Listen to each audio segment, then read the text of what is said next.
Morning நம்ம subscriber நிலாக்கு வந்து wishes சொன்னோம். விஷஸ் எல்லாருமே சொல்லுவாங்க. ஸோ நம்ம என்ன ஸ்பெஷலா பண்ணலாம்னா, ஒரு கேக் செய்யலாமே! நம்ம கிட்ட தான் மாஸ்டர் இருக்காங்க, கேக் மாஸ்டர். ஸோ அத அவங்க கிட்ட ஒரு ஆர்டர் குடுத்தாச்சு கேக்கு. ஸோ நிலாவுக்கு ஒரு பர்த்டே கேக் ரெடி பண்ணிட்டு இருக்காங்க. ஸோ என்ன கேக்குன்னு பார்த்தீங்கன்னா, பிளாக் ஃபாரஸ்ட்டு.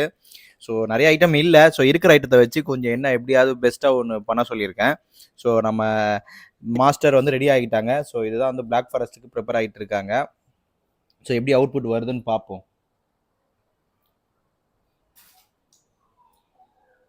ரெடி ஆயிடுத்து.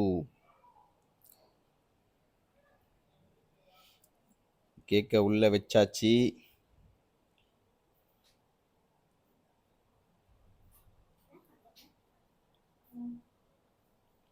So cake ready. Black forest ready.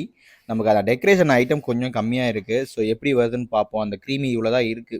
இத வச்சு தான் டெக்கரேஷன் பண்ணணும். ஸோ ஏதாவது மேனேஜ் பண்ணிடலாம். நிலா வந்து நமக்கு ஸ்பெஷல் இல்லையா? ஸோ அதனால நம்ம சப்ஸ்கிரைபர்னும்போது ஸ்பெஷல் தானே! ஸோ அதனால வந்து இருக்கிறத வச்சு எப்படியாவது ஒரு பெஸ்ட்டான ஒரு கேக் டிசைன் ரெடி பண்ணுவோம். க்ரீம் இவ்வளோ தான் இருக்கு. ஸோ அத வச்சு ஏதோ மேனேஜ் பண்ணி ஃபைனல் அவுட்புட் இதுதான் நிலாவோடைய பர்த்டே கேக். ஸோ ஒரு கேக் வெட்டிடலாமா? ஹாப்பி பர்த்டே நிலா!